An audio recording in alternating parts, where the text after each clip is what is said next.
Jadi ketika orang semua baca Tan Malaka, terus Tan Malaka hadir di depan dia, itu kan kayak kanda toh. Soekarno begitu ketemu Tan Malaka langsung, Bung, kalau kami ditangkap, Bung yang mimpin ya, bikin testamen politik. Bahwa Tan Malaka itu disukai dan digilai oleh Gen Z hari ini karena dia tuh dianggap pemikir bebas, pejuang bebas, tidak terikat dengan struktur.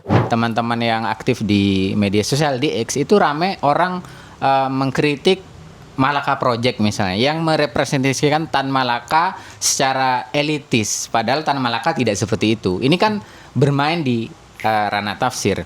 Gak apa-apa, misalnya ngomong Malaka Project itu misleading tuh gak apa-apa. Cuma tafsirmu apa kemudian gitu. Nek mau ngomong koyo ngono juga nggak menarik. Menurutku hampir tidak pernah ya Pram itu mengutip atau ngomongin tentang Tan Malaka. Pertanyaanku masih sama, kenapa? Jangankan Pram ya, keturunan eksil aja masih nganggap Tan Malaka tuh pengkhianat kan. Gitu. Setiap ideologi itu harus punya teologinya masing-masing. Teologinya itu utopia. Nah mungkin Gen Z hari ini teologinya adalah Tan Malaka sebagai sebuah konsep, Tan Malaka sebagai sebuah abstraksi ya. Bukan Tan Malaka sebagai subjek politik. Karena Tan Malaka sebagai subjek politik gagal.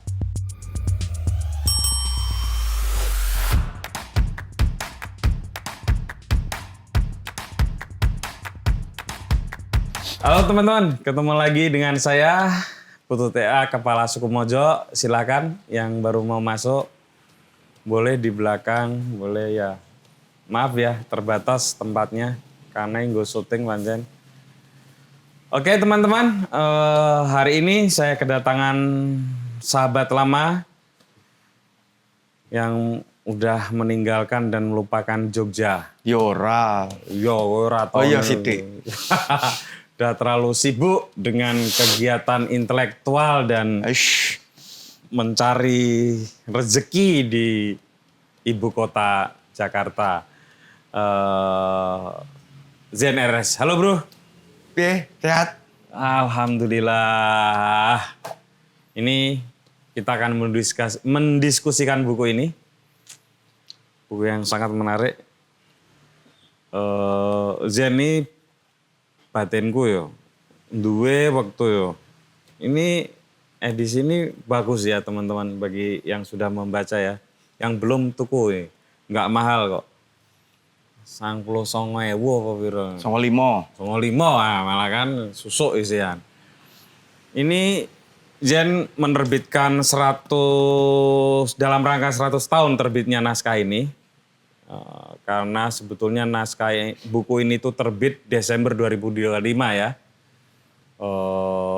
Karya dari Tan Malaka, Nar de Republik Indonesia. Bener ah boso gue? Ya bener. Siti. Nar de Republik Indonesia. Oh enggak, koyo company gue nek bener.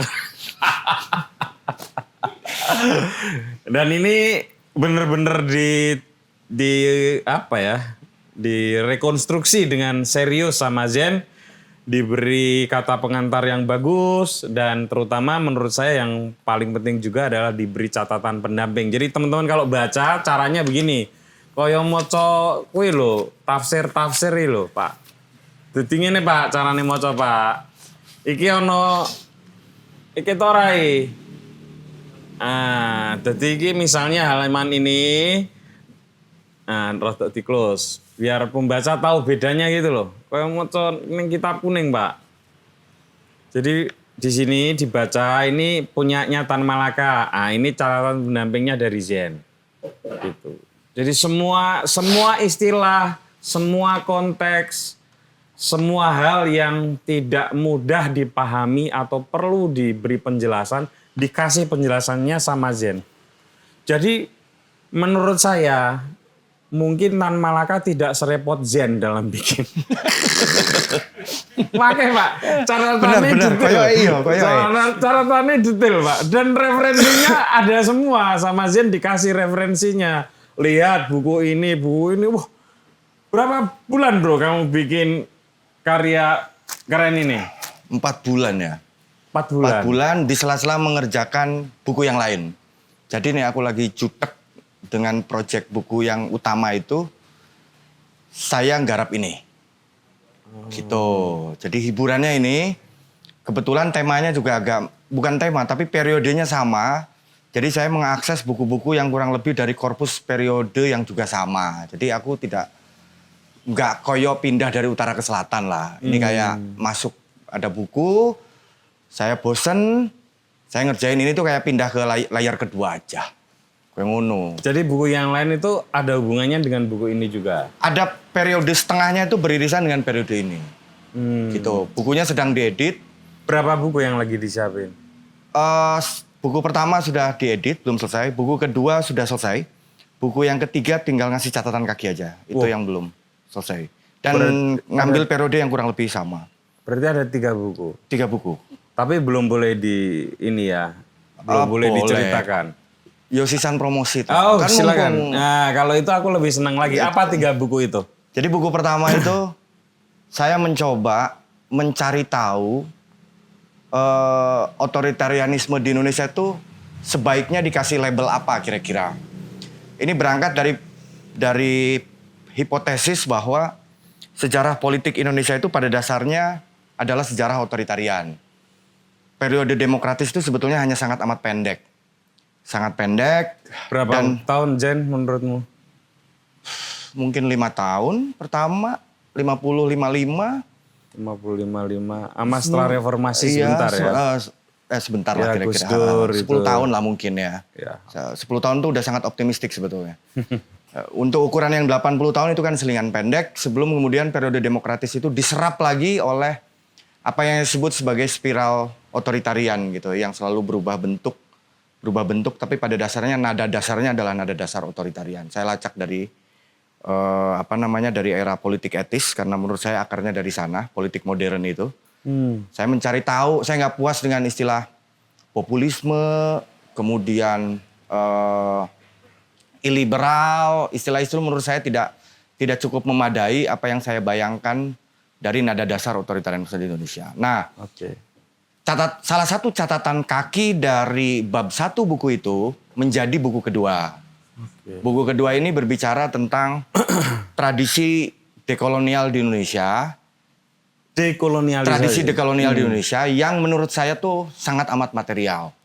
Saya melihat diskursus dekolonial hari ini tuh lebih sibuk berbicara tentang representasi, tentang kesadaran, tentang pengetahuan barat. Jadi banyak lupa bahwa inti dari kolonialisme itu kan ekstraksi. Gitu loh. Karena sibuk dengan paradigma pengetahuan barat, epistemologi barat, perspektif barat, tentang kesadaran. Sehingga kadang lupa gitu. Makanya studi-studi kolonial hari ini kadangkala gagal juga ngerespon apa yang terjadi di banyak tempat gitu ya.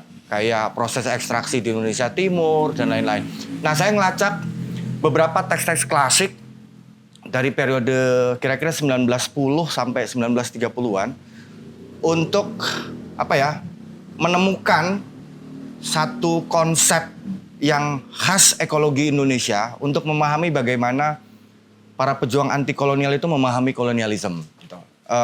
Saya menganggap istilah-istilah yang datang dari Barat bukan anti perspektif luar sebetulnya, tapi saya percaya ekologi sosial politiknya tuh beda, sehingga nggak bisa tuh pakai istilah misalnya the linkingnya Quijano, coloniality, epistemic disorder, epistemic border gitu. Saya melihat bahwa para intelektual itu memahami kolonialisme itu mula-mula dengan mengelupas lapisan-lapisan terluarnya dulu. Oh, ini berarti sebuah tesis dari Zen lah ya? Iya, saya menyebutnya istilahnya tuh epistemic unbinding gitu. Bagaimana kolonialisme itu diurai dulu. Kan kolonialisme itu kalau apa-apa pakai bedil, pakai perang kan ongkosnya sangat mahal. Supaya tidak mahal kan kolonialisme harus tampak normal. Melalui pendidikan, melalui culture, melalui sastra, dan lain-lain. Nah, saya membandingkan beberapa naskah dan beberapa pidato dan beberapa praktek politik para pejuang anti kolonial kita. Dan mereka tuh nggak langsung menyadari kolonialisme itu apa. Mereka mengelupasnya satu demi satu sampai kemudian ketemulah kolonialisme itu ternyata ekstraksi. Gitu. Saya bandingin Cipto, saya bandingin Suwardi Suryaningrat Ki Hajar, Tan Malaka, Soekarno dan lain-lain. Dari situ saya mengajukan neologisme yang saya sebut sebagai epistemic unbinding gitu. Sebenarnya ini istilah agak kerenan-kerenan dikit dari istilahnya Mas Marco. Mas Marco tuh menggunakan istilah epistemic unbinding tuh dengan cara istilahnya tuh gini, mengorek-ngorek sulap. Jadi kata Mas Marco, kolonialisme itu politiknya bekerja seperti ilmu sulap. Etok-etok normal, etok-etok apik, saja nih mung sulap-sulapan ae. Gitu, karena pada intinya adalah ekstraksi. Nah, metode kerjanya Mas Marco, dia menyebut sendiri, investigasi saya adalah investigasi yang mengorek-ngorek. Nggak bisa langsung nyebut kolonialisme, tapi ngeriti siti-siti, makanya istilahnya mengorek-ngorek sulap. Dalam bahasa Inggrisnya kira-kira epistemic unbinding. Salah satu catatan kaki dari buku kedua ini melahirkan buku ketiga. Saya bicara tentang penerbitan situasional. Jadi kalau kita bicara tentang penerbitan zin hari ini kan kayak itu tuh impor dari subculture barat, do it yourself, swakria lah istilah lokalnya gitu ya, independent, anti gatekeeping, anti redaktur-redakturan supaya iso menerbitkan gitu. Ya. Saya menganggap definisi itu satu lahir dari ruang aman demokrasi liberal, bahwa ada hak-hak sipil yang pasti akan dijaga. Sehingga menerbitkan zin itu tidak pernah mengancam hak hidupmu, kan gitu kira-kira kalau di dalam demokrasi liberal. Definisi itu tidak keliru, hanya menurut saya tidak lengkap. Karena kita punya tradisi panjang di mana menerbitkan itu selalu dalam kesadaran bahwa nggak mungkin berumur panjang, tidak mungkin sustain, dan selalu mengambil resiko yang panjang gitu. Nah, saya tidak cukup puas misalnya dengan studi-studi sejarah pers Ahmad Adam, misalnya yang terkenal Razif bacaan liar gitu. Yeah. Sebenarnya itu istilahnya kolonial kan, sebenarnya bacaan liar gitu. Karena memposisikan teks-teks penerbitan itu sebagai artefak budaya. Jadi yang dibicarakan adalah isi teksnya. Terus radio buku juga pernah nerbitin kan? Persis, saya juga kan terlibat di situ Iya, kan. betul. Justru Kamu karena saya peneliti terlibat di di situ, situ. saya merasa itu tidak cukup lengkap karena logika artefak budaya akan membicarakan isinya, bukan cara bergeraknya, cara mendistribusikannya, cara bergeraknya, dan memahami itu sebagai artefak budaya, jadi sebagai benda, juga akan membuat kegagalan Medan Pria untuk terbit, dunia bergerak untuk sustain, itu sebagai kegagalan manajerial gitu. Saya melihat bahwa banyak penerbitan-penerbitan terutama setelah dekade kedua abad 20, itu sangat amat sadar bahwa kalau bisa tidak banyak dicetaknya, kalau bisa untuk dihancurkan karena barang cetakan bertahan lama itu berarti jadi barang bukti. Peredaran terlalu luas berarti mengancam dan membahayakan. Jadi saya coba melihat penerbitan ini dengan cara yang berbeda. Saya melihatnya bukan isinya, tapi cara geraknya, cara terdistribusikannya, dan cara mereka menempel dengan tubuhnya. Di situ penerbitan tidak pernah semata-mata urusan barang cetak. Selalu tentang community. Kebetulan buta huruf masih sangat tinggi, jadi tiap kali menerbitkan, selalu didampingi dengan infrastruktur sosial untuk membaca bersama. Membaca bersama, ada toko, misalnya Haji Misbah itu membuat satu warung namanya Warung Toko Medan Muslimin. Di situ dodolan minyak wangi, dodolan keris, dodolan segala macam, tapi pada saat yang sama, di situ tempat advokasi, di situ orang kalau beli di situ tahu bahwa uangnya dipakai buat Medan Muslimin. Mas Marco membuat bibliotek, perpustakaan, orang yang berlangganan majalah Hidup, berarti berlangganan perpustakaannya. Dan di titik paling ekstrim, gitu ya, penerbitan-penerbitan ini bahkan nggak pernah cetak lagi, tetapi kan distribusi informasi, distribusi pengetahuan dan produksi harus tetap dilakukan. Makanya mereka mengalihwahanakannya menjadi tuturan lisan. Di zaman Jepang, di mana kontrol udah sangat total, penerbitan ini udah nggak lagi bisa nerbitin karena semua mesin cetak dikontrol oleh Jepang. Maka mereka menerbitkan dengan harapan bahwa terbitan itu hanya boleh dibaca oleh orang-orang yang punya ingatan kuat untuk kemudian dihancurkan dan diceritakan dari mulut ke mulut. Dan praktik distribusi pengetahuannya itu sampai di titik ekstrim organized listening gitu. Syahrir itu bikin organized listening, mendengarkan radio BBC dan lain-lain. Dan karena ada praktek literasi yang tidak berdasarkan lembaran kertas itulah Syahrir dan beberapa orang mengetahui sekutu udah kalah duluan kan. Jadi nggak nunggu skema itu sehingga proklamasi bisa berada di luar skema Jepang. Di situ saya mengambil hipotesis bahwa teks proklamasi hanya bisa lahir dalam waktu kira-kira 12 jam. Teks proklamasi itu beralih 4 medium. Dari mulai kertas diketik, diucapkan lisan, kemudian berpindah menjadi frekuensi radio dan jadi telegram.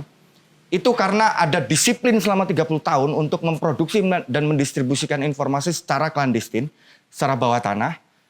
Makanya saya bilang zin paling hebat dalam sejarah Indonesia namanya teks proklamasi. Dengan bangunan argumentasi itu. Saya menyebutnya penerbitan situasional. Menerbitkan sesuatu untuk situasi spesifik, tujuan spesifik, dan kepentingan yang juga sangat spesifik dan sangat amat sadar ini tidak akan sustain. Nah ini buku ketiga, Itu buku ketiga yang lagi saya kerjain situasional gitu. Oke. Gitu. Ini selingan kita yang ngerjain itu semua. Oke, jadi yang betul-betul kamu punya tesis kuat itu di buku kedua ya? Saya memang agak ada apa ya ngomongin dekal-dekol tapi tetap ngutip orang India sama orang Latin nih piye ngono lho maksud tuh.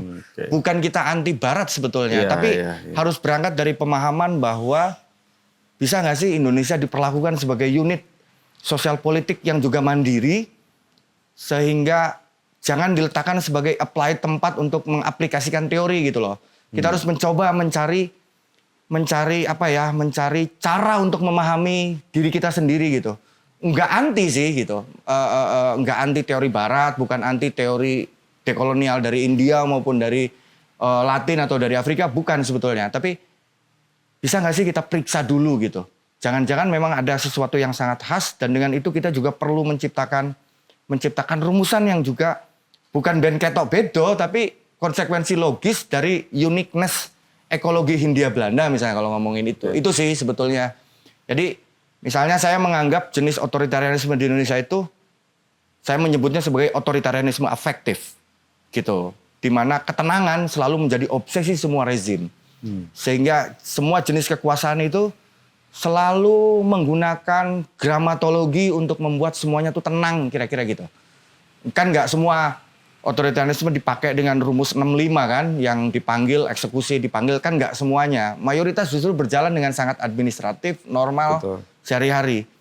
Apa yang bisa membuat itu normal dan sehari-hari kan harus masuk kepada jiwa orang-orang supaya menganggap ini normal dan sehari-hari gitu. Nah saya coba buktikan bahwa jenis otoritarianisme di Indonesia itu bekerja dengan memodulasi affection, emotion, spirituality gitu, rasa hormat, rasa respect dan lain-lain. Dan saya coba lacak itu dari mulai politik etis. Ini soal nada dasar kekuasaan di Indonesia. Itu yang mau coba saya buktikan dalam buku judulnya kira-kira neraka sedang sepi, semua iblis ada di sini. Gitu.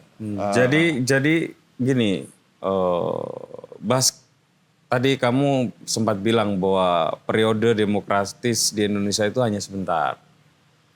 Berarti selama 2 presiden terakhir juga masih otoriter ya?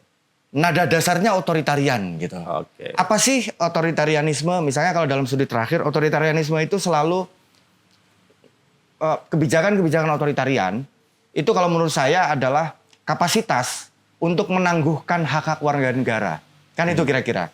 Nah, seluruh otoritarianisme itu meminta pengecualian untuk bertindak A, B, dan C misalnya. Dan itu kelihatan sekali. Logik kedaruratan akan berimplikasi pada kekuasaan akan minta pengecualian. Kudune orang ini, cuma karena situasi ini sepurane yo, aku harus melakukan ini. Gitu loh. Logik kedaruratan itu kan harusnya sesaat. Otoritarian itu ketika kedaruratan dipermanenkan. Karena ketika kedaruratan permanen, maka negara berhak minta eksepsionalisme setiap hari. Di situ hak warga ditangguhkan. Kita bisa melihat itu. Saya mau ngasih contoh misalnya Amerika deh, yang paling ekstrim. Amerika tuh nggak pernah menangkap orang dan kemudian tidak diadili. Kalau tidak terbukti dilepasin. Tapi setelah WTC, ada namanya Patriot Act dan ada orang dianggap bersalah dan tidak pernah diadili. Ditaruhnya di Guantanamo Bay. Itu kan? Dengan argumen kedaruratan. Hak-hak tersangka ditangguhkan. Nah, menangguhkan hak-hak warga negara itu sangat khas Indonesia. Dengan argumen, sepurane yo, iki lagi darurat, jadi kita harus melakukan ini.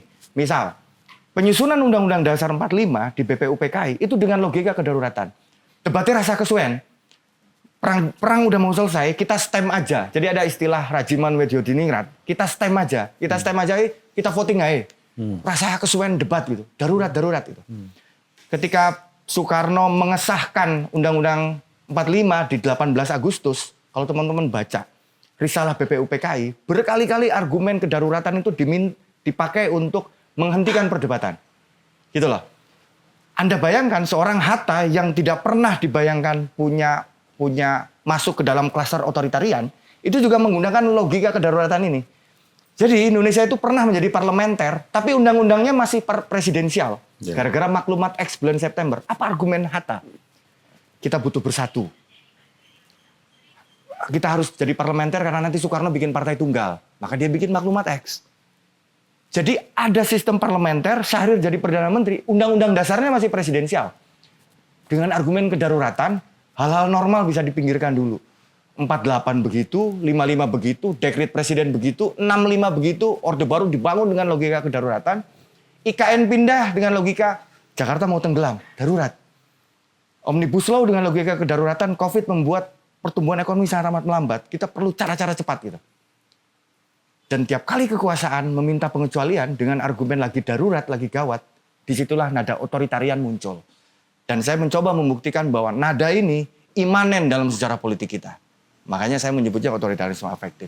Karena nada kedaruratan ini harus tidak pakai bedil, harus sangat rasional, harus sangat masuk akal, emosi harus bisa disentuh, sentimen harus dapat kena, sehingga otoritarisme ini menjadi tampak normal. Kan tidak tiap hari ada Petrus, tidak tiap hari ada Talang Sari, tidak tiap hari ada Tanjung Priok, toh gitu. Dan tampak normal. Kira-kira gitu, Tut. Iya, apakah sebelum masuk ke buku ini ya, apakah menurut Jen genealogi kekuasaan di Indonesia itu selalu otoriter? Menurut saya punya kecenderungan demikian. Saya lupa ya, saking banyaknya teks yang saya geledah dan pidato yang saya periksa. Tapi ada satu pidatonya Soekarno misalnya, di tahun 46 awal. Itu kalau, jadi saya tuh iseng, saya lupa judul pidatonya, nanti tak sempat kayak buka Google Drive. Jadi kalau kata-kata kuncinya itu diganti, gitu ya, kita nggak tahu itu pidatonya Soekarno, atau itu Soeharto, atau itu SBY. Karena betul-betul meminta warga itu untuk memahami dan memaklumi pentingnya menjaga wibawa negara. Gitu, 46 loh. Jadi kalau beberapa kata kuncinya diganti gitu ya, kan untuk kalau saya lagi iseng ngutak-ngutik tulisan itu kan kadang saya copot-copot ganti kalimatnya. Misalnya tulisannya Putut, kita ganti aja dengan kata kuncinya Putut diganti dengan kata-kata kuncinya Muhyiddin gitu. Masih terasa Putut atau enggak gitu. Itu untuk membuktikan satu tulisan itu punya karakter yang khas atau enggak gitu. Nah, pidato Soekarno itu saya lupa, nanti bisa saya buka Google Drive-nya karena masih masih diedit. Itu kalau kita ganti nama Soekarno-nya ya, dan beberapa kata kuncinya kita ganti sesuai zaman-zaman yang agak beda, kita akan kebingungan itu pidato Soekarno di zaman revolusioner 46 awal atau itu pidato Soeharto di zaman era pembangunan gitu loh.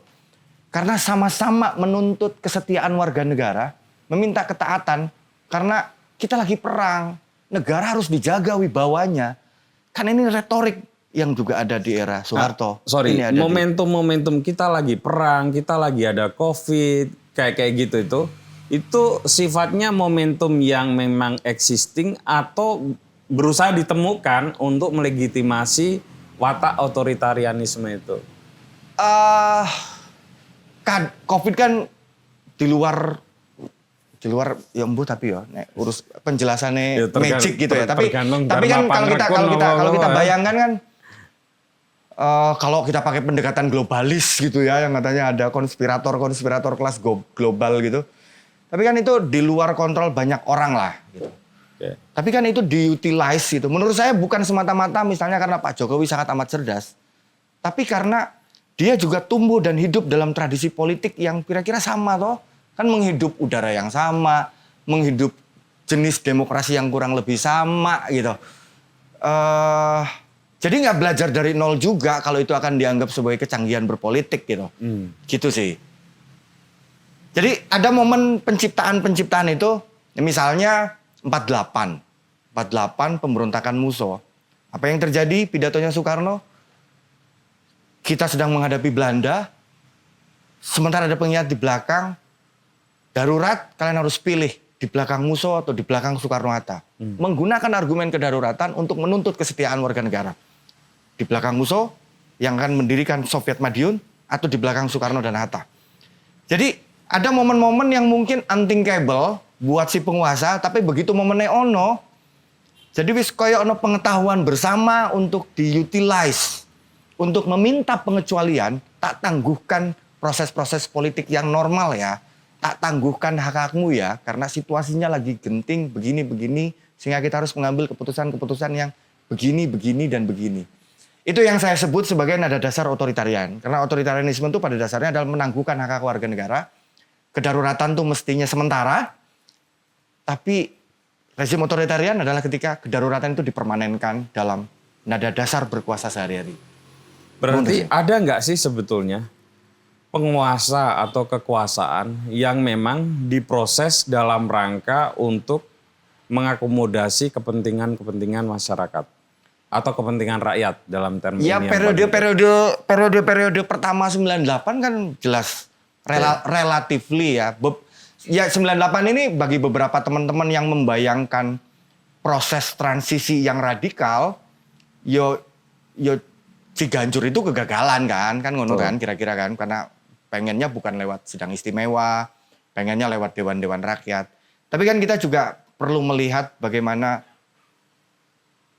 menteri ki kalau kita baca misalnya biografinya Pandana Baban ketika dia jadi komisi berapa tuh dia ada satu kalimat, bangga betul dulu jadi anggota DPR karena mau presiden mau menteri bisa kita maki-maki gitu. Betul.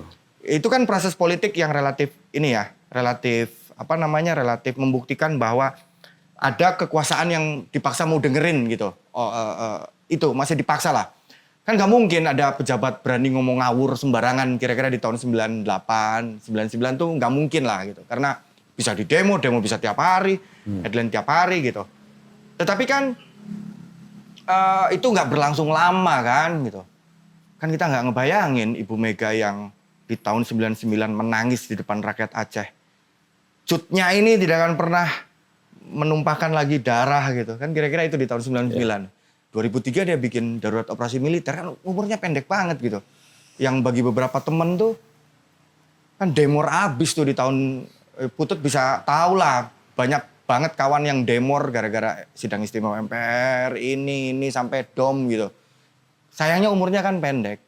Persoalannya adalah, hari ini gerakan masyarakat sipil juga masih membayangkan negara itu masih mau dengerin kalau kita punya argumen, kalau kita punya data, kalau kita punya eksaminasi kebijakan yang meyakinkan, kalau kita punya kabinet bayangan yang lebih meyakinkan, kalau kita punya versi RUU yang lebih bagus, kalau jurnalisme, kalau kita bisa membuktikan bahwa orang ini terlibat dengan bukti-bukti kayak gini, investigasi, maka akan ada hukuman politik atau hukuman sosial atau hukuman pidana.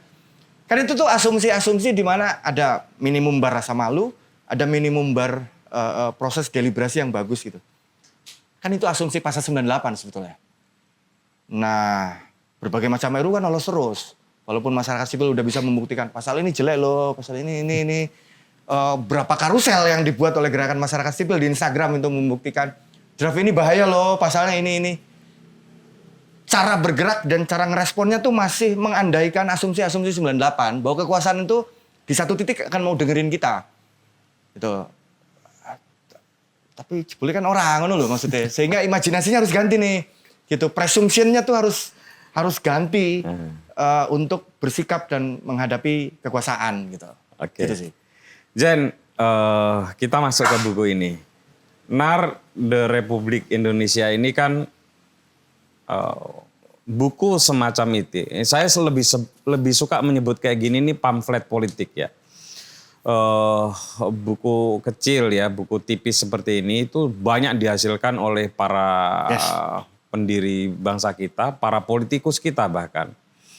Nah, pertanyaan yang paling awal adalah kenapa memilih untuk merekonstruksi dan membuat catatan kritik di naskah ini ya? Kenapa nggak misalnya Indonesia Menggugat? Atau misalnya Aidit tuh ada buku bagus tuh, Masyarakat Indonesia dan Revolusi Indonesia Miri ya. Dan yang lain-lain. Kenapa pilihannya buku Tan Malaka dan NAR The Republik? Jadi akhir 2024 itu saya liburan akhir tahun sama istri sama anak-anak di Jawa Timur. Keliling Mojokerto, ke beberapa titik lah, ke beberapa tempat. Dalam satu hari itu pagi ke makam Bung Karno, sore ke Selo Panggung, ke makamnya Tan. Sepanjang jalan kan saya cerita ke anak saya, Soekarno siapa, Tan Malaka siapa. Anak saya yang kecil nanya, kata bapak ini tokoh penting semua, kenapa yang satu makamnya bagus banget, yang satu makamnya jelek banget gitu. Makam Tan Malaka kan nggak jelek ya, sebagaimana makam orang biasa lah ya, rapi, bersih kalau sekarang. Cuma kan kontrasnya terasa banget kalau orang dari makam Bung Karno terus dari Blitar ke Kediri, itu kan deket ya, 1,5 jam kan dari makam Bung Karno ke makam Tan Malaka. Anak saya bertanya itu. Jadi saya merasa perlu untuk suatu saat ketika anak saya udah bisa baca sendiri, saya bisa nerangin gitu dengan. Nah tapi waktu itu saya belum putusin untuk nggarap nar. Saya waktu itu ngebayangin bikin versi kan kalau di luar negeri kan biasa ya waktu itu ya. Mark Twain untuk anak SD ya, gitu betul, kan. Kalau di kita kan ya. nggak ada lah edisi gitu. ringkas ya. Jadi pengen tuh bikin dari penjara ke penjara untuk anak saya waktu itu ya. Jadi belum kepikiran. Sampai kemudian RUU TNI itu bulan puasa juga tahun lalu kan, bulan puasa 10 hari sebelum Lebaran. Banyak diskusi kan gitu. Apa sih yang terjadi kok iso koyo ngene, apa yang perlu dibaca hari ini gitu. Ya saya berangkat dari analisis yang tadi kira-kira saya sampaikan bahwa kita harus berangkat dari analisis yang baru terhadap medan kekuasaan yang kita hadapi dulu gitu loh kira-kira. Kalau cara memahami kekuasaannya masih membayangkan seperti jenis-jenis kekuasaan yang 98, cara ngelobinya masih sama, sementara di dalam juga nggak ada temen gitu. Jadi ada kebutuhan untuk mencari bacaan yang pas untuk memahami dan cara bersikap lah kira-kira. Dan saya melihat kemudian dari semua teks itu yang paling tepat ini. Kenapa? Karena jadi Nardi Republik itu kira-kira lahir dalam periode di mana masyarakat sipil atau gerakan politik tuh dipukul habis-habisan juga. Tuh. Ada beberapa pasal-pasal baru ditambahkan dalam Wetbook itu kalau sekarang KUHAP. Tiba-tiba larangan demo, tiba-tiba pasal persdelik ditebelin, pasal persbredel ditambah gitu. Jadi ada struktur politik yang juga lagi menekan gerakan anti kolonial waktu itu. Kira-kira sama seperti ini. Dan waktu itu juga saya melihat bahwa sangat moralis gerakan anti kolonial itu. Jadi pemberontakan Madiun itu kan, pemberontakan 26 itu lahir karena represi habis-habisan, tapi elit-elit partai itu nggak bersikap. Jadi dorongan untuk melakukan pemberontakan 26 oleh PK1 itu, PK1 itu PKI maksudnya, Kongres Prambanan, itu gara-gara marah kader-kader ini, kenapa partai nggak bersikap gitu. Itu yang dibaca Tan Malaka sebagai moralisme. Moralisme dalam pengertian, koyo ora revolusioner lho elit-elit partai, kader-kader digebui ra ngopo-ngopo gitu. Kan itu moral gitu, bukan pembacaan material sudah siap atau tidak untuk kira-kira gitu ya. Itu yang disebut sebagai moralisme. Kan hari ini juga kira-kira sama gerakan masyarakat sipil juga didorong oleh moralitas politik ya, bahwa ini nggak bisa dibiarkan, ini cuma bagaimana cara bergeraknya juga tidak cukup material ya.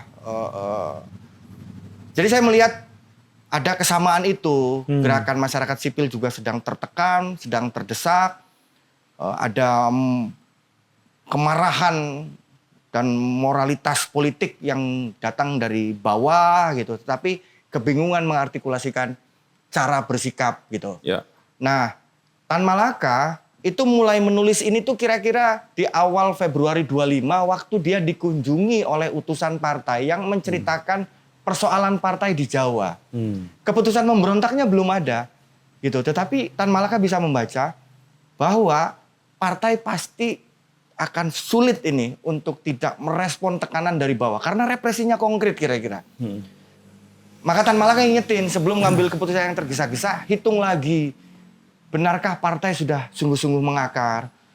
Benarkah partai sudah mengenal rakyatnya? Makanya kalau teman-teman baca, di sini Tan Malaka ngomong tentang, memang kita udah kenal rakyat Toli-Toli.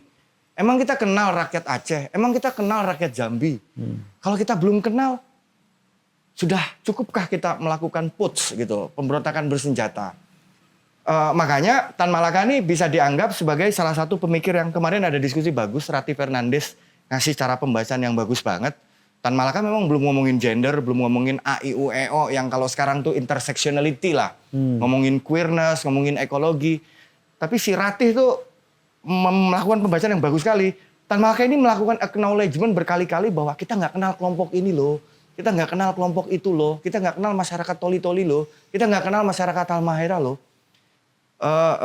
Dan kita perlu kenal itu dulu gitu. Sebelum ngambil keputusan dan dapat waham kebesaran bahwa kita mewakili mereka semua. Nah, Tan Malaka tuh ngomongin itu. Dan menurut saya itu juga tepat hari ini gitu loh. Untuk dibaca. Terutama ketika Tan Malaka lagi gila-gilaan banget gitu. Madilog setengah tahun 40.000 laku. Di salah satu toko di Papua gitu Madilog jadi bestseller. Bersama dengan Barbel gitu kan. Kalau di satu toko besar itu kan ada buku, ada non buku kan. Dua-duanya dipajang mana yang bestseller Madilog sama Barbel, kebayang gak? Setengah mati kan bisa jadi bestseller gitu. Buku ini penting karena Tan Malaka ngomongin vanguardism party kan. Yeah. Sementara anak-anak sekarang yang membaca Tan Malaka tuh saya percaya mayoritas tuh anti struktur gitu. Ogah dengan partai gitu. Ogah dengan komitmen terhadap organisasi. Seakan-akan Tan Malaka tuh pejuang bebas dan aktivis yang tidak terikat dengan struktur. Yeah. Loh, Tan Malaka tuh mendirikan Partai Republik Indonesia. Tan Malaka tuh Leninis dan Leninis pasti menyarankan vanguardism party gitu, partai pelopor. Tetapi kan kita juga mengerti kenapa Tan Malaka bisa digilain oleh anak-anak yang anti struktur gitu. Karena Tan Malaka nggak punya cacat politik kan. Dia tidak pernah berkuasa. Dan hidupnya seperti fiksi. Hidupnya seperti... Jadi kalau siapa? Bung Besar itu kan ada 3 yang dipanggil 4 lah. Bung Besar itu. Soekarno, Hatta, Amir, Syahrir. Semuanya punya cacat lah. Karena pernah berkuasa. Sopo yang nggak punya cacat kalau udah pegang kekuasaan kan kira-kira gitu. Iya betul. Soekarno cacat terak. Orang pirang-pirang toh. Mandoro Musa segala macam. Hatta yo Mandoro Musa juga bekerja sama dengan Jepang toh. Kalau ditanya siapa yang mengeksekusi Hatta, Amir sama Tan Malaka, Perdana Menterinya siapa? Ya Hatta lah gitu. Gitu. Syahrir nggak kurang-kurang kritiknya. Tan Malaka ini nggak pernah punya cacat untuk berkuasa gitu. Tan Malaka ini di masa Republik itu hanya bebas itu dari 17 Agustus karena Indonesia merdeka sampai Maret 46. Udah ditangkap tuh sama Soekarno Hatta. Jadi mencicipi kemerdekaan itu cuma 6 bulan, nggak sempat berkuasa. Nah, tidak sempat berkuasa itu membuat dia tuh resonate dengan generasi sekarang yang memang punya trauma dan apatisme terhadap infrastruktur politik resmi. Karena depolitisasi Orde Baru sehingga politik itu kotor. Gara-gara partai-partai politik hari ini memang gagal memenuhi janji-janjinya gitu ya. Institusi-institusi demokrasi gagal memenuhi janji-janjinya sehingga ketika generasi sekarang itu ogah berpartai atau emoh berorganisasi, itu jangan dibaca sebagai sesuatu yang lahir dari ruang kosong gitu loh. Itu kombinasi berbagai macam faktor gitu. Jangan juga dituduh mereka pro rimpang-rimpangan gitu. Misalnya, oh ini anarkis semua. Dibandingin satu dapil Sleman juga anarki berapa toh gitu loh. Kan ceritanya panjang kenapa tiba-tiba generasi ini tuh nggak suka partai, nggak suka komitmen berorganisasi gitu loh. Faktornya panjang sekali. Depolitisasi Orba, kegagalan infrastruktur demokrasi untuk memenuhi janji-janjinya. Ditambah memang ada tren terbaru untuk ya nggak mau ada abang-abangan. Menurut saya ada satu lagi, Jen. Apa itu? Karena di era reformasi ketika... Tapi itu yang membuat kombinasi itu yang membuat saya akhirnya Itu ya? memutuskan untuk. Karena Oke. ini kombinasi yang bisa menjawab itu semua. Iya. Aku tambahin yang soal partai politik. Menarik ya. Ya ini selingan obrolan aja. Juga di era reformasi itu banyak partai politik berdiri juga gagal membuat manajemen partai politik yang baik. Oh, ngono ya? Iya. Misalnya? Ya PRD lah. Oh iya. Ya, Vanguard Party. Jadi ada satu cerita di Bandung 99 setelah pemilu tuh. DPP yang sekarang jadi Pak Wamen gitu ditanya sama teman-teman di Bandung ini, apa pendapat partai terhadap kemunculan sel-sel anarko 99 ini. 99. Ya 99 memang udah banyak anarko. Ya kita tahu nama lembaganya apa toh gitu. Ya partai nggak ngerti bahwa yang nanya itu kader. Tapi pada saat yang sama kader ini juga udah bikin sel-sel itu. Jawabannya DPP partai satu itu adalah anarko sama bahayanya dengan kapitalisme dan ABRI. Yo bubar toh, besok balikin semua kartu anggota gitu loh. Maksudku di fase itu kan ada teman-teman yang juga udah terpapar dengan ide-ide anti struktur ya. Tapi kan tempat belajarnya nggak banyak. Gitu. PRD kan tempat belajar toh. Dari zaman kolonial juga sel-sel anti struktur itu ada, Ming. Partai onone PK1 ya akhirnya gabung ke PK1 gitu. Maksudku juga gini, Jen. Kalau partai sekarang itu kan dimanjakan dengan uang. Ya.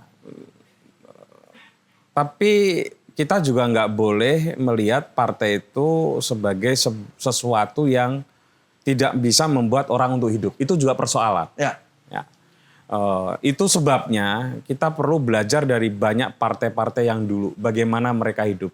Makanya salah satu yang penting kalau kita belajar tentang Partai Komunis misalnya, Partai Komunis Indonesia salah satunya, itu istilahnya apa ya, kepala rumah tangga atau direktur rumah tangga itu menjadi suatu yang penting, gitu.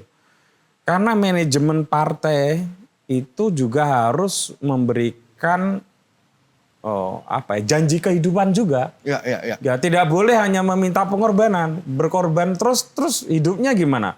Mereka punya istri, punya anak. Nah, partai-partai zaman dahulu itu dengan segala keterbatasannya, walaupun tentu ideologisasinya itu jauh lebih kuat, tapi juga sudah memperhatikan hal-hal seperti itu.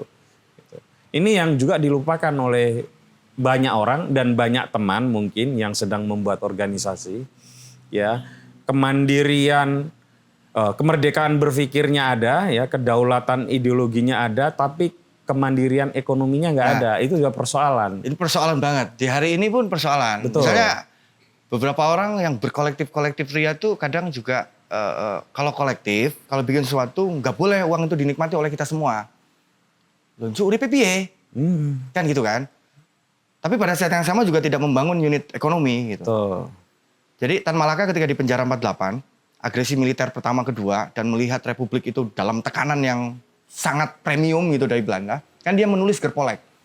Dalam Gerpolek itu kan ada gerilya politik dan ekonomi. Betul. Jadi dari awal dia sadar bahwa unit politik dan unit ekonomi itu harus jalan.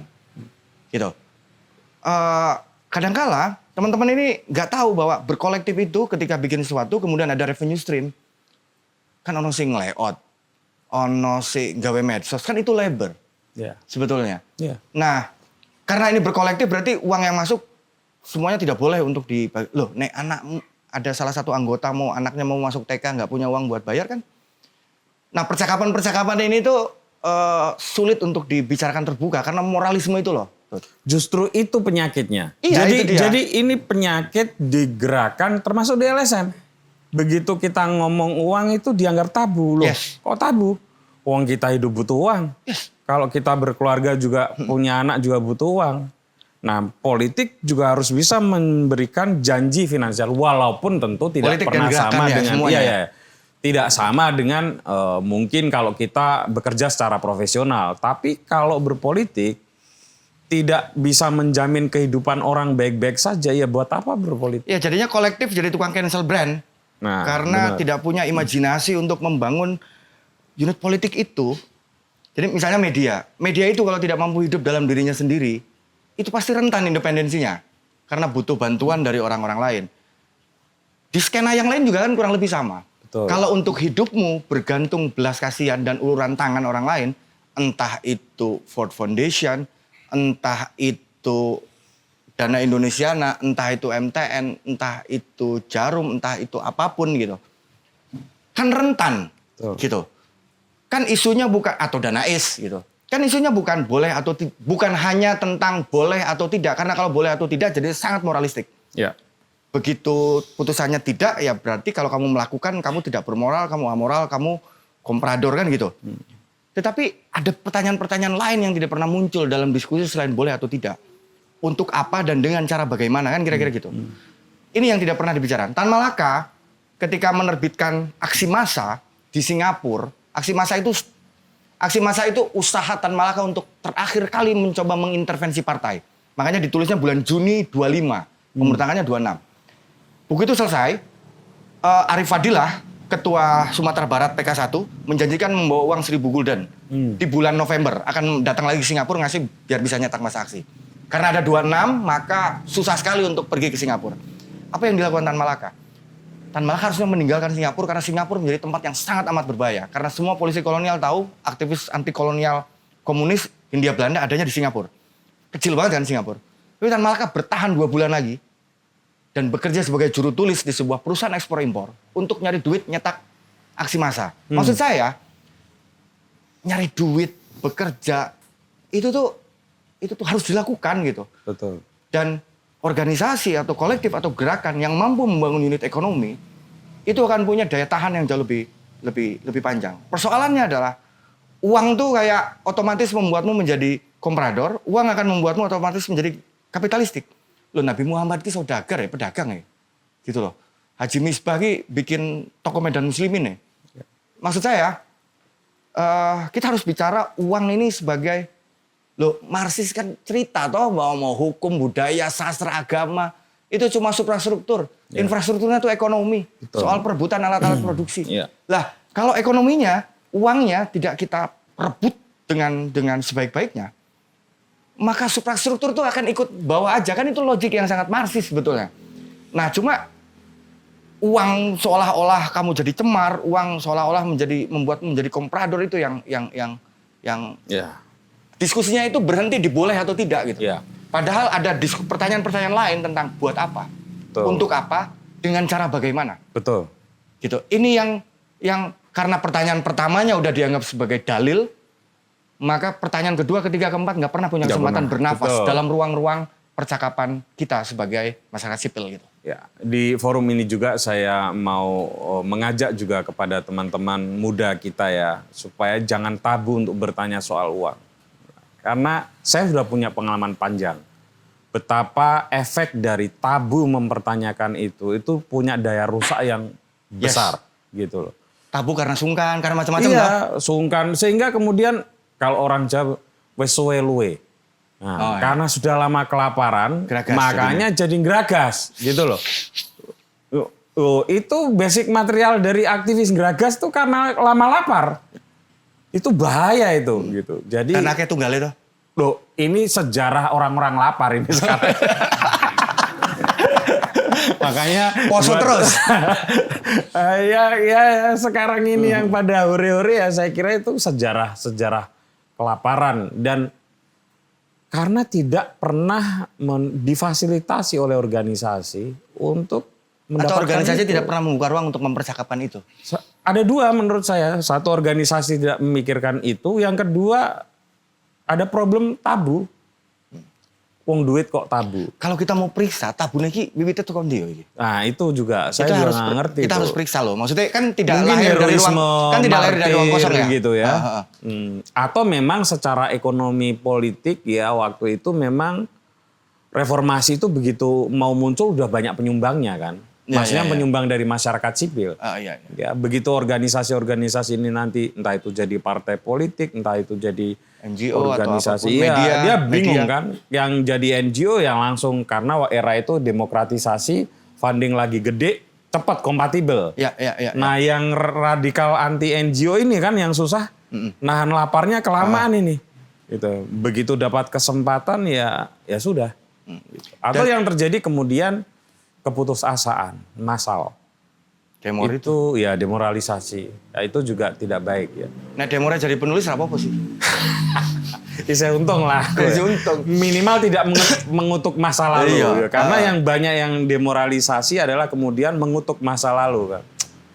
98 itu brengsek-brengsek bukan karena evaluasi kita atas 98, tapi karena gara-gara 98 aku nggak lulus kuliah, nggak nyari kerja, nggak. Jadinya kemudian menyisakan satu tragedi yang panjang. Jadi moralitasnya memang masalah iki. Persoalan menurut saya. Persoalan. Jadi menilai segala hal menjadi tidak material. Dan saya pernah agak berdebat kencang dengan teman-teman. Ini mohon maaf teman-teman. Saya ditanya waktu itu, kita diskusi kayak gini lah Zen, tapi ya tidak ada kamera gitu. Saya bilang saya nggak pernah optimistis dengan dengan gerakan masyarakat sipil Indonesia. Sampai sekarang bahkan, kalau melihat dari berbagai fenomena pasca reformasi. Apa itu? Termasuk yang kekinian. Apa itu salah satunya yang berat? Yaitu senang sekali membelejeti orang, senang sekali menyingkirkan orang dalam satu barisan, ya, dan memojokkan orang lalu menjatuhkannya. Karena gini, elit politik itu beda loh. Mereka bisa bersatu. Sementara kita, ya masyarakat sipil di berbagai level itu satu sama lain tuh udah kecil, berusaha untuk saling menyerang. Gitu. Nggak akan jadi apa-apa ini kalau kayak gini. So gitu ada punya istilah, bagus banget. Tentang kecil ini, sodok-sodokan ini. Ketika ngomongin 48, so gitu membayangkan gerakan-gerakan kiri itu kenapa menjadi 48 itu dengan analogi seperti mobil yang berlomba menuju puncak gunung. Jalannya tambah kecil, tambah kecil, tambah kecil sehingga pasti ban-bannya akan saling gesekan.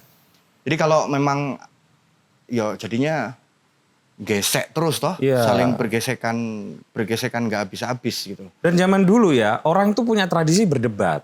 Kalau orang sudah berdebat, kalah ya nggak apa-apa gitu. Orang sekarang ini Zen, ini lebih parah menurut saya. Orang sudah minta maaf, tetap di cancel. Wah itu ngeri itu Pak. Itu yang membuat saya bilang nggak akan jadi apa-apa gerakan di Indonesia. Ya karena cancel culture kan apa ya? Apa ya? Nggak misalnya Soekarno di cancel Ya, gitu gini, ya. gini. Kacau kan Soekarno di cancel. Misalnya ya kan. Soekarno di cancel. Syahrir di cancel. Semua tiba-tiba Semua di cancel. Iya kan? Kan ini mirip juga dengan cara masyarakat sipil menghukum orang per orang ini. Itu sama seperti misalnya seperti Polri menghukum oknum. Itu. Mukul ibu-ibu jadi viral, di cancel. Polisi itunya dihukum cuma kode etik tapi habis itu Polres yang lain melakukan gitu. Jadi misalnya ada satu orang masyarakat sipil melakukan kesalahan di cancel, strukturnya nggak berubah. Jadi orang per orang dan persoalannya kan yang paling ngeri itu kalau ngomongin cancel culture tuh kita tuh nggak tahu gitu loh mekanisme hukuman pidana aja ada ujungnya gitu. Betul. Itu satu. Kedua Bahkan ada verifikasi, ada proses pengadilan. betul. Kita tahu bahwa ini lahir dari kegagalan institusional untuk menghukum orang-orang yang bersalah. Gitu. Bagian itu tuh kita mengerti. Cuma menurut saya yang paling berefek jangka panjang dari cancel culture itu ini ya merasa cukup gitu dengan meng-cancel orang karena itu jadi seru gitu loh. Tapi strukturnya nggak berubah, nggak ada yang mengerjakan PR yang sistematis dan lain-lain dan merasa cukup dan ini toh kemudian kalau nggak ikut nge-cancel, kamu nggak loh, kamu berarti kesana ya karena kamu nggak ikut memaki-maki orang itu. Jadi nggak cukup gitu. Bahkan diam saja itu dianggap salah. Iya. Gitu kan. Gitu. Nah ini tuh menurut saya memang misalnya satu wartawan itu sampai dibully habis-habisan. Di-cancel dan akhirnya resign dari wartawan. Gara-gara memberitakan aksi massa yang orang ini memberitakan CCTV dirusak. CCTV dirusak sama aksi massa. Demo Indonesia, bukan Garuda Biru, Indonesia Gelap yang ada Senin sampai Jumat lah, demo terus tuh. Oke. Yang di salah satu aksinya tuh tiba-tiba ada bapak-bapak naik mobil komando tiba-tiba ngomongin hancurkan toko-toko milik orang Cina. Kalau nggak salah itu demo itulah. Iya. Demo saya ini nggak terlalu gelisah dengan demo berhari-hari nggak gagal. Ya dengan demo-demo berhari-hari itu nggak berhasil. Nggak berhasil. Gelisah gara-gara gerakannya dianggap amoral gara-gara ngerusak CCTV gitu. Kan ini logik yang sama sebetulnya. Betul. Moralitas gitu. Jadi nggak terlalu gelisah dengan tiba-tiba ada orang naik ke mobil komando dan mengucapkan kata-kata rasis. Kan dulu kan nggak mungkin ada sembarangan orang naik mokom gitu. Nggak gelisah dengan itu, nggak gelisah demo berhari-hari gagal, tapi gelisah luar biasa. Sampai wartawannya di demo gara-gara memberitakan masa aksi merusak CCTV. Loh sajane di era surveillance kayak gini tuh, nek lagi demo sing nek memang kudu misale gitu aku kena. Misale ono sing kudu dirusak iki opo sek to kan cara berpikir kan justru sebenarnya orangnya cerdas ya. Iya, tapi kan saya tidak meragukan saya tidak meragukan saya tidak meragukan kecerdasannya, tapi bahwa bekerja dengan logika moralistik gitu, itu tuh jadinya kayak gitu. Dan ini kan moralitas rules and order, moralitas ketentraman dan ketertiban sebetulnya. Gitu, bahwa demo harus tertib, demo harus tidak boleh mendisrupsi. Demo tidak mendisrupsi ki. Piye ya gitu. Jadinya ya dudu ya podcast jadi ning ngono lho, nek ora mendisrupsi ngono lho maksudnya. Tapi kan itu tadi gitu loh, logik bahwa aksi harus bersih, harus moralitas, tidak merugikan orang lain, itu tuh kurang lebih lahir dari alam pikiran yang kurang lebih sama juga dengan itu semua. Dan memang ya yo nek kita pernah ngurusin banyak orang tuh, kita tahu bahwa berkompromi dengan kenyataan itu niscaya gitu loh. Loh, semua pejuang orang-orang hebat ini berkompromi kok. Makanya itu gitu, bahwa dan apa toh dialektika itu teori gitu loh. Dialektika ketika kamu mengandaikan sesuatu yang ideal tapi realitasnya tidak mungkin menghadirkan sesuatu yang ideal. Di situ teori dikalibrasi, di situ teori digawe landep biar cocok. Di situ Soekarno berpikir proletar tidak terlalu memadai, dia menciptakan marhaen gitu. Di situ Tan Malaka keluar dari Komintern, di situ banyak tokoh kemudian kompromi itu dialektik sebenarnya. Tapi orang yang hidup di ruang hampa yang tidak berbenturan dengan realitas itu memang mudah untuk geraknya kudune ideal harusnya. Yo, piye yo? Kalau ideal berarti udah nggak materialis lagi. Oke, gini Zen, ini ada teman-teman ya. Saya kasih kesempatan deh teman-teman kalau mau bertanya. Wih, Novil silakan. Ini pendiri Cantrik Pustaka, salah satu orang cerdas dari Madura. Aduh. Cek. Oke. Saya tertarik dengan upaya Mas Zen untuk mengamplifikasi Tan Malaka, karena Tan Malaka juga pernah bilang bahwa suaranya dari dalam kubur akan lebih nyaring daripada suaranya di atas bumi kira-kira. Dan mungkin salah satu tafsirnya yang kontekstual ya, kenyataan hari ini karya Tan Malaka itu dibicarakan di mana-mana, dipercakapkan, dan orang mungkin terinspirasi banyak dari Tan Malaka, sesuatu yang dulu itu tidak terjadi karena dia karyanya orangnya bersembunyi, karyanya dicetak terbatas. Kalau sekarang kan banyak sekali, bahkan yang penerbit banyak yang nerbitin kan, bukan hanya satu penerbit, bahkan di satu penerbit lakunya cetak ulangnya berkali-kali sampai ratusan ribu kan. Sampai bisa beli mesin cetak. Itu artinya kan suaranya Tan Malaka benar-benar lebih nyaring gitu. Cuma ada risiko dari nubuat itu yang bagi saya itu tampak juga belakangan ini. Salah satunya adalah rebutan tafsir soal Tan Malaka. Cara merepresentasikan Tan Malaka itu seperti apa. Nah, belakangan misalnya kalau teman-teman yang aktif di media sosial di X itu rame orang mengkritik Malaka Project misalnya, yang merepresentasikan Tan Malaka secara elitis, padahal Tan Malaka tidak seperti itu. Ini kan bermain di ranah tafsir. Kemudian ada satu contoh lagi, orang yang meneliti lama pemikiran sejarah hidup Tan Malaka, mengaguminya, bahkan mendirikan yayasan, bahkan sosok ini menjadi sekretarisnya Heri Pose ketika meneliti, dan dia pengagum Tan Malaka betul. Tapi ketika mendapatkan telepon dari istana menjadi Temannya Mas Putut. Ya, itu. Oh, siapa ini? Mas Hasan Nasbi masnya? Nah, inisialnya Hasan Nasbi. Inisial. Jadi ketika dia menjadi saya nggak kenal, tapi saya tahu masnya. Iya, dia maksudnya dulu dikenal orang yang menjadi rujukan lah, representasi tersendiri dari wajah Tan Malaka, tapi kemudian ketika di kekuasaan dia tidak ada Tan Malakanya sekali, bahkan ngawur sekali kan dalam banyak hal.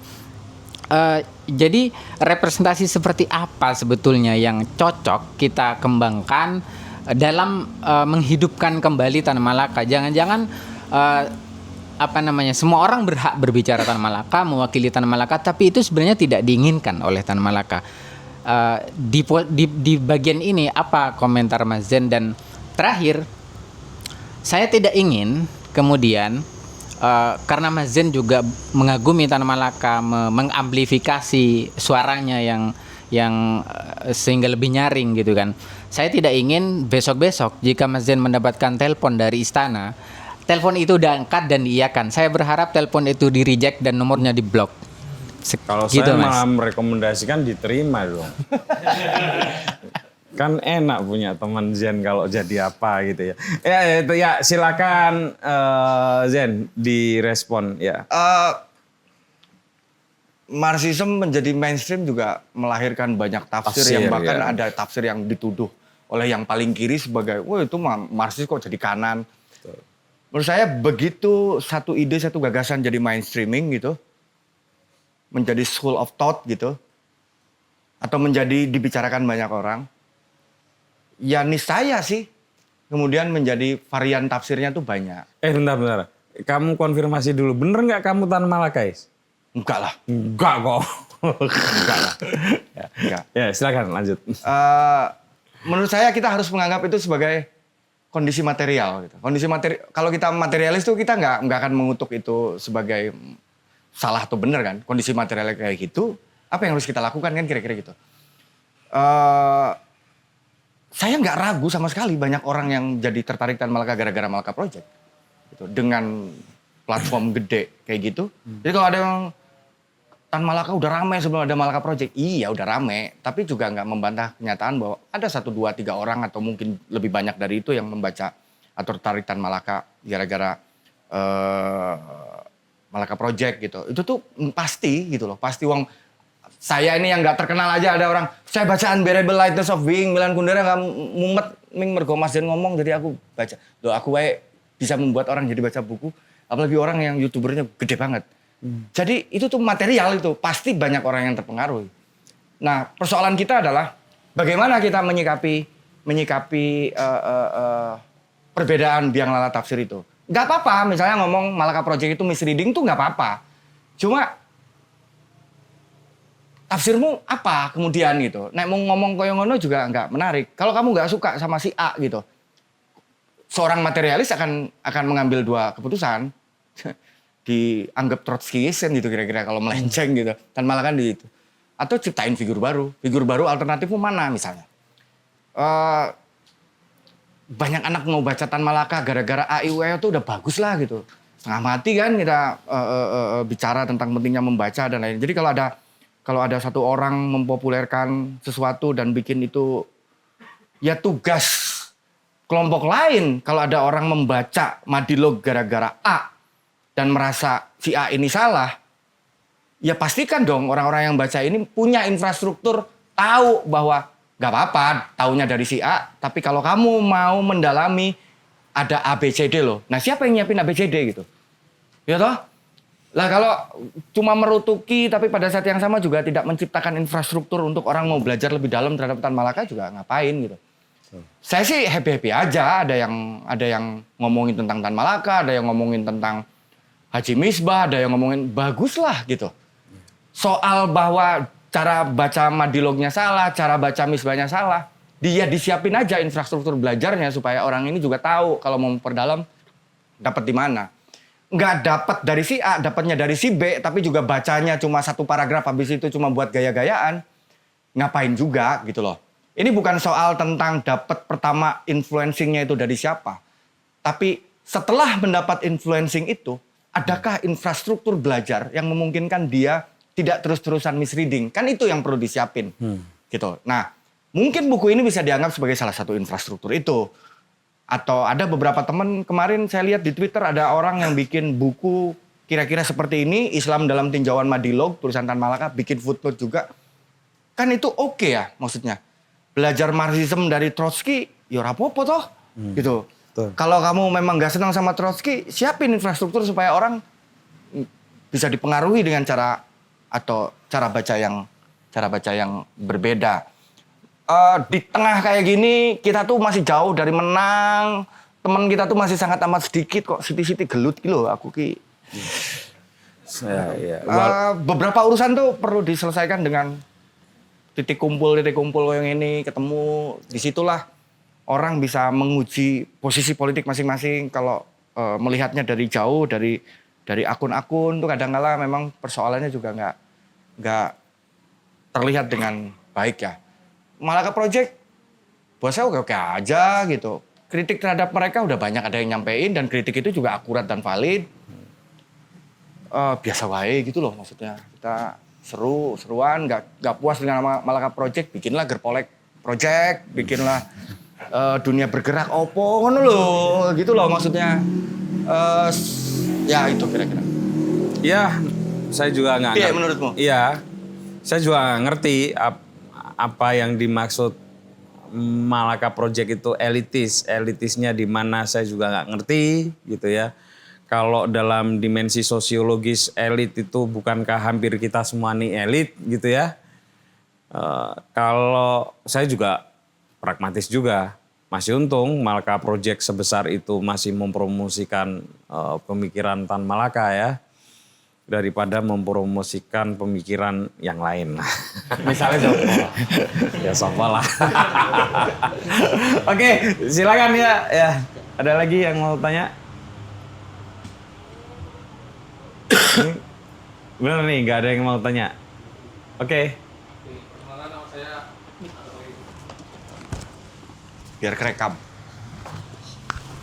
Oke, selamat sore. Perkenalkan nama saya Arif dari alumni Universitas Sarjana Wiyata Taman Siswa. Saya mau tanya sama Mas Zen.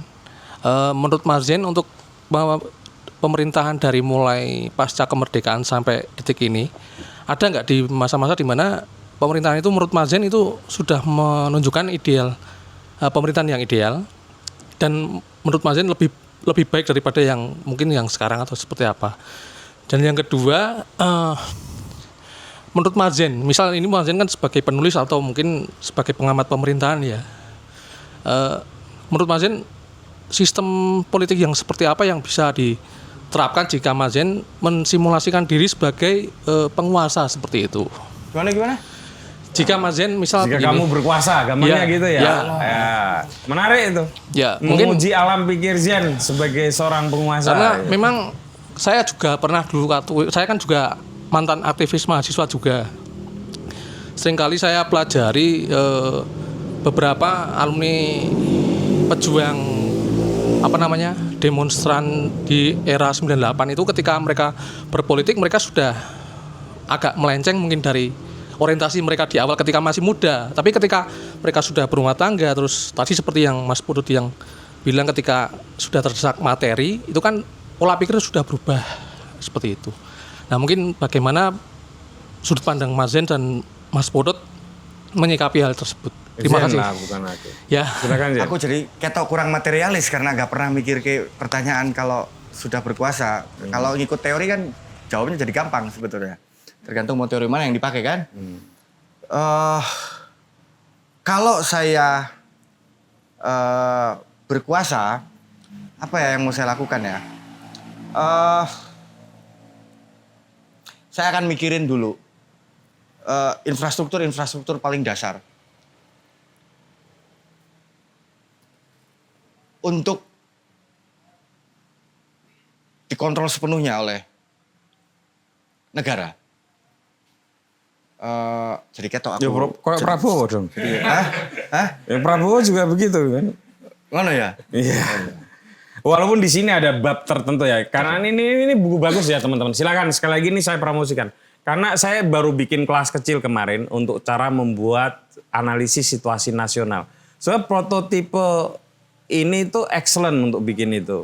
Nah ini ada program politiknya dan lain-lain. Ini program politiknya Tan Malaka itu mirip Prabowo loh. Dan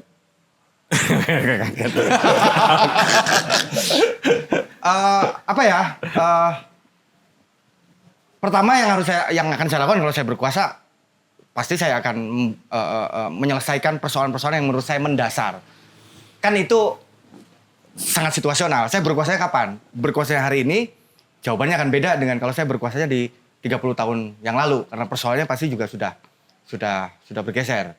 Misalnya kalau hari ini kan hari ini kita harus mikirin infrastruktur digital itu sebagai salah satu yang paling depan dipikirin. Pasti itu. Kan 98 nggak akan mikirin itu gitu. Tergantung tuh saya berkuasanya di era yang mana gitu. Kalau saya berkuasa di era tahun 45 gitu.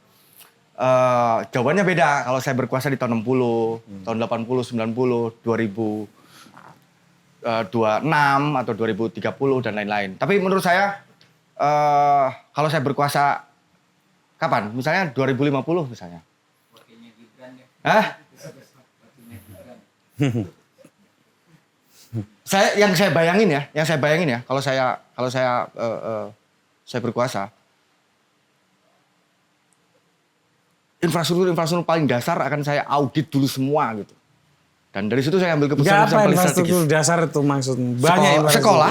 Sekolah, telkom, telekomunikasi, itu kayak Menpar Postel. Oh. Jadi waktu Belanda memutuskan pindah dari Batavia ke Bandung, yang paling awal dipindahin itu apa? Instalasi militer, PT Pos, Telkom, kereta. Makanya headquarter Telkom, headquarter PT Pos, headquarter Telkom, PT Pos, kereta api, Daop 1, itu semuanya di Bandung kan.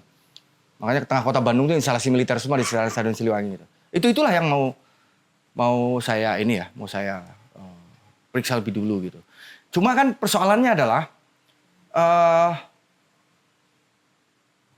kita semua tuh memang mahir sekali untuk bicara tentang masa lalu, tapi horizon masa depan itu pertanyaan kayak gini tuh memang harus ditanyain di setiap podcastnya Putut memang. Gitu. Karena itu tuh ujian paling material ya, gitu. Aku agak tergeragap juga ditanya kalau saya berkuasa. Tanda saya tidak cukup material sebenarnya. Itu harus ditanyain tuh, karena ini membuat percakapannya tuh produktif sebenarnya. Benar. Sikapmu federal apa enggak gitu. Benar. Kan itu pertanyaan yang sangat produktif. Jadi kita Dia federal kan? Federal. Makanya kalau kita baca bab program, nggak semuanya tuh program komunistik. Gitu. Iya. Beberapa program liberal, upah jam kerja 7 jam, upah minimum itu liberal sebetulnya. Dalam spektrum ideologis kan itu liberal. Tetapi kan Tan Malaka membuat program kayak begini, itu tuh kelihatan banget. Makanya Martin ngomong Tan Malaka tuh pemikir intersectionality pertama, karena dia nggak cuma ngomongin tentang relasi kapital, bahwa musuhnya hanyalah kapitalisme. Di situ ada feudalisme, di situ ada macam-macam. Makanya programnya juga nggak fully komi gitu loh. Di situ dia bicara tentang upah murah, di situ ada jam kerja. Which is itu spektrum ideologisnya spektrum liberal sebetulnya. Itu yang harus kita bahas memang. Kalau kamu berkuasa atau programmu apa? Imajinasimu tentang Indonesia 10 tahun lagi apa? Itu membuat kita tuh akan menjadikan Tan Malaka tuh nggak akan pernah jadi kultus sih. Karena kita memaksa Tan Malaka, memaksa Soekarno, memaksa Aidit, bahkan memaksa Marx dan Lenin gitu. Untuk terus-menerus diuji. Raiso gue program gue tahun sama ini kan otomatis gitu. Tapi kalau kita melihat mereka pada zamannya, mereka kan tampak relevan terus. Gitu. Tapi kalau kita paksa misalnya dari 30 program Tan Malaka mana yang relevan sama yang enggak misalnya, itu akan memaksa Tan Malaka itu turun dari panggung kultus menjadi panggung material gitu. Tiba-tiba Tan Malaka ngomong kayak memindahkan penduduk Jawa keluar, usah ini di cancel itu migrasi paksa toh, gitu. Migrasi paksa itu settler apa bedanya nanti Tan Malaka Netanyahu maksa orang pindah kan bisa jadi begitu. Tapi itu kan cara paling material untuk menguji satu tokoh sejarah dengan program-programnya itu masih kompatibel atau tidak gitu. Pun orang-orang kayak kita itu harus ditodong terus-menerus kayak pertanyaan tadi, kalau kamu berkuasa 5 hal yang kamu lakukan apa? Itu tuh memaksa kita untuk punya proyeksi ke depan gitu. Itu sih yang sangat jarang dibicarakan gitu. Kalau kita ngomongin para pemimpin sekarang, ngomonginnya, saya 98, saya 65 di mana? Enggak ngomongin itu. Imajinasimu Indonesia 30 tahun lagi apa? 20 tahun lagi apa? Federal atau tidak? Atau apa? Militer diapain? Polisi digimanakan? Departemen pendidikan kayak mana? Departemen agama harus macam mana? Itu tuh akan membuat kita melampaui sebenarnya warisan-warisan sejarah. Melampaui kultus tokoh-tokoh, melampaui ideologi-ideologi untuk terus-menerus dikalibrasi. Karena para pendiri kita tuh mengkalibrasi itu semua. Soekarno merasa nggak cukup nih dengan proletar diplek-plekan dibawa ke Jawa. Menciptakan marhaen. Kan itu usaha melihat masa depan sebenarnya. Ini kan Tan Malaka membayangkan Republik 20 tahun sebelum Republiknya beneran jadi gitu. Betul. Jadi memang harus terus-menerus ditanya kalau kamu berkuasa, apa yang kamu lakukan? 5 tahun lagi imajinasimu apa tentang Indonesia, 20 tahun lagi. Itu akan membuat kita kayaknya bisa ngobrol dengan lebih enak ya. Karena kalau ngomongin masa lalu tuh ngomongin orang yang sudah berhenti, ngomongin ide yang sudah berhenti, Jadi yang terjadi adalah bentrok antara dua benda-benda yang udah mati gitu loh. Ngomongin masa depan kan masih enak. Trajektorinya masih terbuka, beberapa hal masih kayak lempung yang masih sama-sama bisa kita bentuk. Mungkin di situ kita bisa bertemu banyak irisan-irisan ketimbang bercakap-cakap tentang masa lalu atau bercakap-cakap tentang platform-platform ideologis yang ya apa ya menangi si suwe wis ngomong ke ideologis, iso ora ngomong ke taktisnya ngono. Nah, Tan Malaka kan ngomongin itu beda. Program bersama dulu, di Program mana bersama. kita bisa ketemu. Ya. Kalau saya sih lagi belajar apa ya? Saya sambil membaca buku ini, ada juga buku tipis sudah pernah saya baca dulu, tapi ada edisi revisinya. Penulisnya namanya Pak Subhan kalau nggak salah namanya. Itu judulnya Langkah Merah. Jadi itu Terbitan tahun piro? Itu sekarang beliau kayaknya tinggal di Bandung, Zen. Udah buku agak lama itu. 96 mungkin atau kapan ya. Jadi dia hanya melacak bagaimana ini di fase menarik ya. Menurutku juga menarik karena ya untung sudah ada buku itu. Kalau enggak ya kita harus membutuhkan banyak kerja gitu. Bagaimana PKI itu bisa bangkit lagi dari keterpurukannya, dari penghancuran 1948. 26, 48, 65. Iya, kemudian dia 55 sudah tarung lagi dan sudah besar gitu. Jadi penulis ini hanya mengambil fase 50 sampai 55. Dan itu menurutku periode yang sangat menarik kalau sekali lagi aku punya persoalan yang agak serius untuk melihat partai politik gitu ya. Karena menurutku aku nggak bisa membayangkan berkuasa kalau nggak ada partai politik yang baik ya. Gitu. Kecuali aku mlebu PSI mesti ra ikhlas ya. Enggak lah, tapi itu apa ya, pembenahan partai politik itu menurutku itu hal yang harus terus-menerus juga dikerjakan gitu. Dan partai politik yang benar-benar orientasinya adalah orientasi rakyat ya atau perubahan kekuasaan. Rakyat apa masyarakat sipil? Nah, aku rakyat. Karena itu tuh tadi kita ngomongin gerakan masyarakat sipil. Kapan tuh? Ya, itu sebenarnya penghalusan. Vocab gerakan rakyat menjadi vocab gerakan masyarakat sipil itu. Nah, Itu tuh transisinya kapan tuh? LSM. Kira-kira ya setelah 80-an. Sebetulnya eufemisme awalnya, tapi terus lama-lama kemudian jadi enak diucap kayak gini. ya jadi enak dan jadi kehilangan kekuatan kata-katanya. Karena rakyat itu oposan kan. Iya. Memang ada fasenya sih. Kita tuh kayak ngopo tuh ngomongin rakyat itu kayak kentean diksi gitu loh. Ya, ketika betul. sangat inflasi ya kata-kata itu. Betul. Tapi kan betul. sekarang kita tahu bahwa beberapa kata memang harus dipulihkan kembali. Dipulihkan sih, kembali. menurutku. Ada fase kayak ngomong hidup rakyat tuh opo toh. Misalnya sama wolu sama Ya. kayak Karena terlalu sering dan jadinya inflasi ya, istilah itu. inflasi, mual akhirnya. Tapi lama-lama mungkin beberapa kata memang harus dihidupkan kembali. Termasuk mungkin memang udah nggak perlu lagi ngomongin gerakan masyarakat sipil ya karena Ya. kesannya kelompok masyarakat sipil mana kok kelompok masyarakat sipil kan kesannya jadi institusional Betul. gitu. Menurutku ada konsekuensi politis ya dari pilihan-pilihan itu yang pada awalnya tidak lahir dengan niat buruk atau niat kurang baik sebetulnya. Yang harus kita periksa juga sih karena jangan-jangan itu mendikte imajinasi kita gitu loh maksudku. Setuju aku, setuju. Misalnya iso ora sih ora perlu ngomong ke hidup mahasiswa tapi hidup rakyat. Maksudnya repot soalnya UKT-nya larang toh. Demo jam angel lah ngono. Oke. Zed, ini sudah 1 jam lebih banyak. Terakhir, ini pertanyaan aku mau mengulang pertanyaan yang dulu sekali pernah aku tanya kepadamu. Mungkin kamu sudah lupa, tapi saya nggak akan lupa, yaitu kenapa Pram menurut catatanku tidak pernah menyebut Tan Malaka. Kalau menurut Muhyiddin pernah. Ya kalau pernah mungkin sekali atau 2 kali aja Ya, Din, secara umum gitu. tidak. Gitu.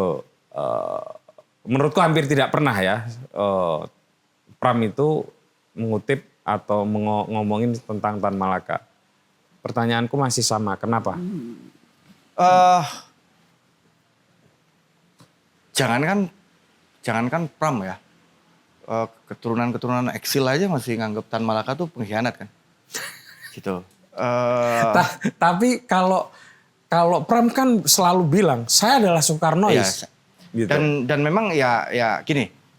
Pertama, Tan Malaka ini memang apes banget karena dianggap mursal oleh semua kelompok lah ya. Sama tentara dianggap komunis, misalnya sama kekuasaan Orde Baru dianggap komunis, tapi sama PKI-nya sendiri tidak dianggap komunis, bahkan pengkhianat. Kan apes banget. Sebelah kono disebut komunis, karo komunis kowe iki sapa kowe dudu komunis suh. Celakanya partai-partai yang didirikan kecil terus. Kecil terus gitu. Karena memang dia nggak punya kesempatan untuk mimpin dengan leluasa ya. Iya, betul. Apa namanya? Kalau saya nggak punya jawaban pasti kenapa Pram.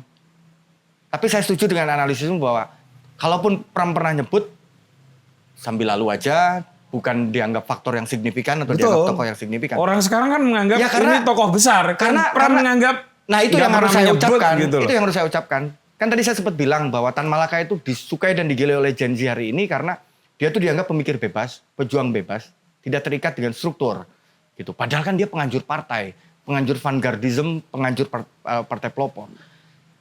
Tapi nggak sempat gede partainya, karena nggak sempat berde, nggak mungkin berkuasa. Pernah ditawarin jadi menteri penerangan, ya buat Tan Malaka ya nggak mau lah. Gitu.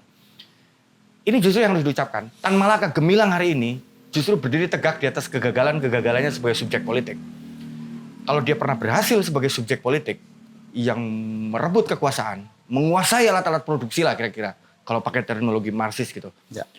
Kalau sempat berkuasa, tidak mungkin dia tidak punya cacat politik. Karena selalu bukan cacat, tapi selalu ada aja kekurangan dan kritik kalau kamu atau kita udah pegang kekuasaan gitu.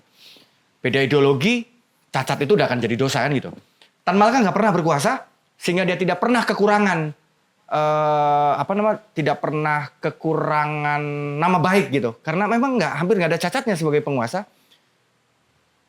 Itu yang membuat dia tuh justru jadi kayak horizon yang tiap kali dideketin dia juga akan bergerak menjauh gitu. Kan politik dan ideologi itu membutuhkan teologi kayak gitu loh. Kalau ada utopia gitu loh yang terus-menerus dikejar dan dengan itu dia tuh terus-menerus terperbaharui karena dia justru begitu sulit untuk direalisasikan, begitu sulit untuk diikuti. Piye mengikuti Tan Malaka coba? Penjelajahan intelektual tuh sementok-mentoknya dia menulis sesuatu yang hampir mustahil bisa dikerjakan oleh para founding fathers lain gitu, kayak Madilo gitu. Tapi nggak ada orang yang melakukan praksis pengorganisiran juga kayak Tan Malaka gitu. Ketika di Bayah itu, kalau kalian baca dari penjara ke penjara di Pasubaya, itu sampai ngurusin telek Romusa loh, gitu. Ya. Sama perempuan nunduk gitu. Jadi praksis politik sampai mentok, penjelajahan intelektual sampai mentok, pada saat yang sama tidak punya cacat kekuasaan. Dan hampir jadi kandidat ketua komunis internasional Iya, kan? betul. Dan itu membuat Tan Malaka tuh jadi perfect, jadi sempurna gitu. Jadi perfect, jadi sempurna dan dengan itu justru jadi kayak horizon, kayak ufuk gitu yang tiap kali dideketin dia menjauh. Jadi kegemilangan Tan Malaka hari ini justru berdiri tegak di atas kegagalannya sebagai subjek politik. Tan Malaka pengen jadi penguasa, pengen. Mana ada Marxis atau Leninis nggak pengen berkuasa gitu. Dia pengen memimpin angkatan perang, pengen gitu. Orang dia ngomongin militerisme di sini, bagaimana taktik dan lain-lain gitu. Jadi balik lagi ke pertanyaan itu ya karena menurut saya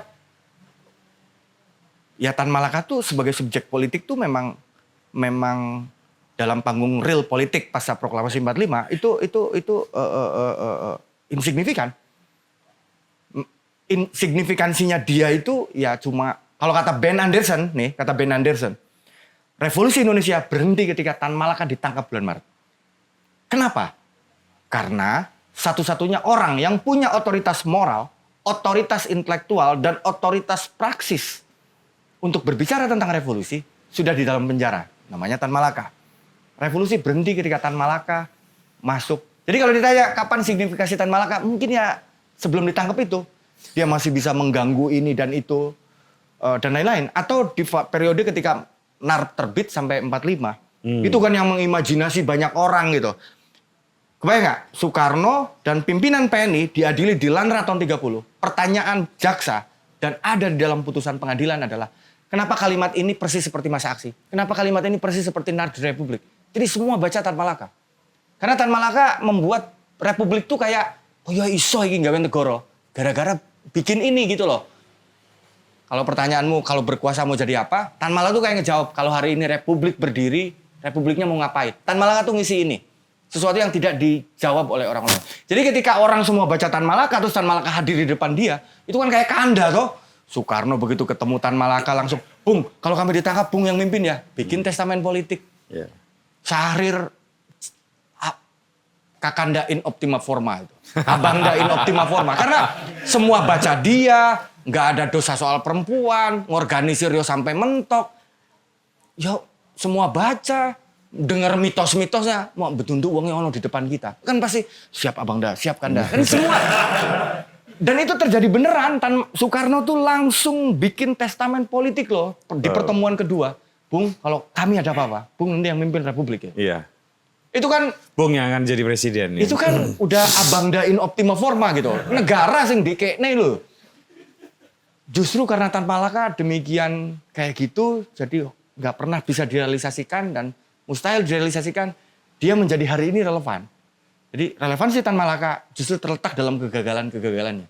Dia menjadi utopia. Dan semua gerakan politik harus punya utopia itu. Teologinya tuh ada di situ gitu. Itu yang membuat segala macam penderitaan itu kan tertanggungkan. Gitu. Republik itu niscaya. Kalau Marxis, tenang, Indonesia pasti merdeka dan berdiri. Kenapa? Menurut MDH, sejarah bergerak kapitalisme pasti runtuh. Jadi Republik pasti berdiri. Kan itu teologi gitu. Itu iman gitu. Kita tuh harus punya iman-iman itu gitu. Karena kalau enggak, penderitaan tuh nggak akan pernah tertanggungkan. Harus ada promised land, harus ada janji. Makanya kalau kata Walter Benjamin ketika bikin tesis yang 18 itu, setiap ideologi itu harus punya teologinya masing-masing. Teologinya itu utopia. Nah mungkin Gen Z hari ini teologinya adalah Tan Malaka sebagai sebuah konsep, Tan Malaka sebagai sebuah abstraksi ya. Bukan Tan Malaka sebagai subjek politik. Karena Tan Malaka sebagai subjek politik gagal. Cukup sampai di situ. Terima kasih teman-teman ya. Jen, selamat sekali lagi atas terbitnya buku ini dan kami menunggu 3 buku yang lain plus. Udah mbok promoknya loh, nih buku, pasti, buku berikutnya. Pasti. Dan kamu harus datang ke sini dong. Iyalah. Terus juga ini apa? Ini kayaknya juga project baru ya, Loci ini ya. Iya, Loci. Iya, iya. Semoga Unit ekonomi. Unit yang tadi ekonomi kita bicarakan. penting ini. Beli. Penulis revolusioner juga butuh uang. So, Jen, ya makasih teman-teman ya. Sampai ketemu lagi dengan tamu kami selanjutnya.